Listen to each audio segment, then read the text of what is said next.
배아름교회 성도 여러분 안녕하십니까? 서상배 목사입니다. 오늘은 아가서 5장 2절에서 8절 말씀으로 나의 사랑하는 자요 나의 친구라는 제목으로 말씀을 전하겠습니다. 아가서 5장은 두 단락으로 나누어집니다. 첫 번째 단락 2절에서 8절은 두 사람의 갈등 후 후회한 신부가 신랑을 밤에 찾아 나서는 내용입니다. 두 번째 단락 9절에서 16절은 신부가 신랑을 타인에게 칭송하는 내용입니다. 첫 번째 단락입니다. 2절에서 8절. 결혼한 두 사람은 서로 간절히 사랑하는데도 불구하고 무엇인지 알 수 없는 이유로 갈등하고 불화했습니다. 밤에 신랑이 찾아와서 문을 열어달라고 했을 때 신부가 머뭇거리는 모습을 보입니다. 신부는 한밤중에 완전한 휴식을 취하려고 속옷까지 벗고 자리에 누웠습니다. 그때 문을 열어달라는 신랑의 말에 잠시 머뭇거렸습니다. 이윽고 벌떡 일어나 문을 열어주었지만 이미 신랑은 화가 나 몸을 돌려 가버렸습니다. 이에 신부는 잠시 넋을 잃고 가는 신랑을 뒤쫓아가 보았지만 놓쳤습니다. 아무리 불러도 신랑은 대답이 없었습니다. 신부는 한밤중의 위험을 무릅쓰고 신랑을 찾아 나섰습니다. 그러다가 순찰을 도는 야경꾼들에게 맞아 상처를 입었고 성벽을 지키는 파수꾼들에게 겉옷도 빼앗겼습니다. 신부는 이렇게 봉변을 당하면서도 신랑을 찾기 위해 애를 썼지만 찾지를 못하였습니다. 그리고 예루살렘 딸들에게 이런 자신의 처지를 호소합니다. 그들이 솔로몬 왕을 만나거든 자신이 솔로몬 왕을 찾다가 못 찾아 괴로워하는 상사병에 걸렸다고 전해달라고 호소합니다. 신부는 여자가 겪을 수 있는 가장 험악한 상황을 무릅쓰고 신랑을 찾아 나섰습니다. 물론 강간을 당한 것은 아니었습니다. 신부는 제 몸보다 신랑을 더 아낀 것입니다. 이것은 사랑하는 사람을 위해 아낌없이 사랑하는 헌신적인 모습을 보여주고 있습니다. 두 사람의 알 수 없는 불화가 오히려 사랑의 관계를 더욱 발전시키는 기회가 되고 있습니다. 두 번째 단락입니다. 9절에서 16절.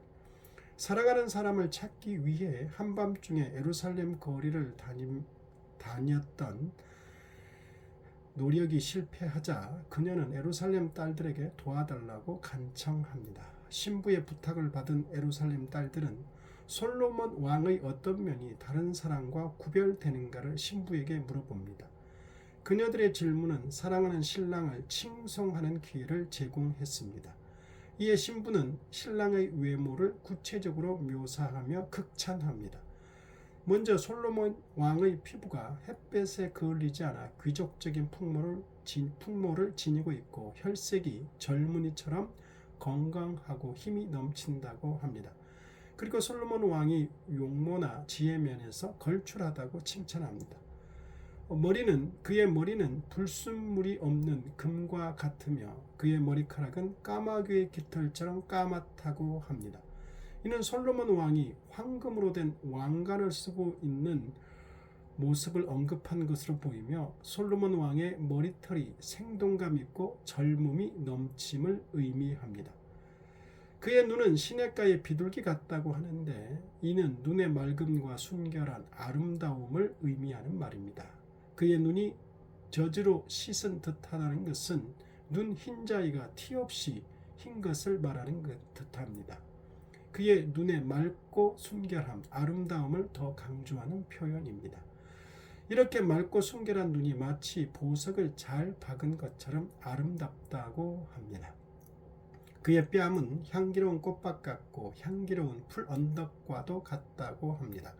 솔로몬 왕은 술람미 여인의 뺨에 대해 노래한 바 있습니다. 거기서는 풍요로움을 상징하는 석류에 비교했습니다. 그런데 술람미 여인은 그의 뺨을 꽃밭과 풀 언덕으로 묘사합니다. 이 표현은 전원적이고 목가적인 뉘앙스를 강하게 풍기는 말로써 평화와 안식의 이미지를 보여줍니다. 그의 입술은 백합화 같고 몰약의 즙이 뚝뚝 떨어지는구나 라고 합니다. 그의 입술이 향기로운 몰약을 떨어뜨리는 백합꽃 같다는 것은 그녀가 솔로몬과의 입맞춤을 연상하면서 그의 입술을 칭찬하고 있는 것입니다. 그의 손은 황옥을 물린 황금 놀이개 같다고 합니다. 이 말은 솔로몬의 손에 황옥을 박은 것처럼 그 손이 아름답다는 의미입니다. 그의 몸은 아로새긴 상하에 청옥을 입힌 듯하다고 합니다. 이는 솔로몬의 몸이 아름답고 고귀함을 비유한 표현으로, 특히 솔로몬의 몸이 청옥을 입힌 듯하다는 것은 그의 고귀함을 더 강조하는 말입니다. 그의 다리는 숭금 받침에 세운 화반석 기둥 같다고 합니다.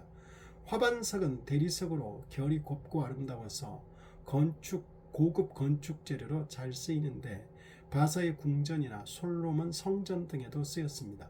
그러므로 이 말은 그의 다리가 아름답고 견고함을 의미합니다. 그의 생김새는 레바논 같으며 백향목처럼 보기 좋다고 합니다. 이는 그의 생김새가 특출나고 고귀하다는 의미입니다. 술람미 여인은 사랑하는 사람의 머리에서 발까지 묘사하고 결론 내리면서 마지막으로 그의 입에 관한 설명을 덧붙입니다. 그의 입이 달콤하다고 한 것은 그와의 깊은 입맞춤이 달콤하다는 의미입니다. 마지막으로 그녀가 말하고 있는 예루살렘 딸들을 부르며 그들에게 자신과 솔로몬의 관계를 명확하게 확인시켜 줍니다. 그녀는 솔로몬을 내 사랑하는 자요 나의 친구라고 합니다. 이는 두 사람의 관계가 타인들에게는 배타적인 관계로 두 사람의 관계가 부부 관계일 뿐만 아니라 서로 오랫동안 이해관계를 떠나서 사귀어온 것과 같은 서로 돕고 서로 희생할 수 있는 우정의 관계이기도 함을 의미합니다. 사랑은 그 대상으로 인해 눈이 멀 정도로 사랑의 대상이 아름답고 고귀하게 보이게 마련입니다. 솔로몬도 술람미 여인도 서로를 사랑하기에 극찬하며 고귀하게 보고 있습니다. 예수님이 자신의 목숨을 희생제물로 드릴 정도로 우리를 사랑하시기에, 교회를 사랑하시기에 예수님의 눈에는 교회가 귀한 존재로 보일 것입니다.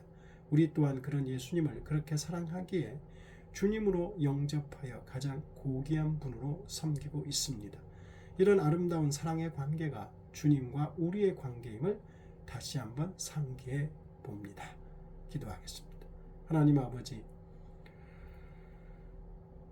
예수님과 우리가 얼마나 귀한 관계인가, 얼마나 신뢰하고 믿을 만한 관계인가를 상기시켜 주심을 감사하며, 무엇보다 예수님께서 우리를 몸바쳐 사랑하시고 희생제물로 당신의 몸을 드리기까지 우리를 사랑하셨기에, 또 성령께서 우리를 그 사실을 믿게 하였기에 이 사랑의 관계가 형성되게 하신 것을 감사합니다. 늘 감사하며 진심으로 주님을 사랑으로 섬기고 영원히 주님과의 이 아름다운 관계가 지속되어 우리가 누구인가를 제대로 알게 하여 주옵소서. 예수님 이름으로 기도드립니다. 아멘.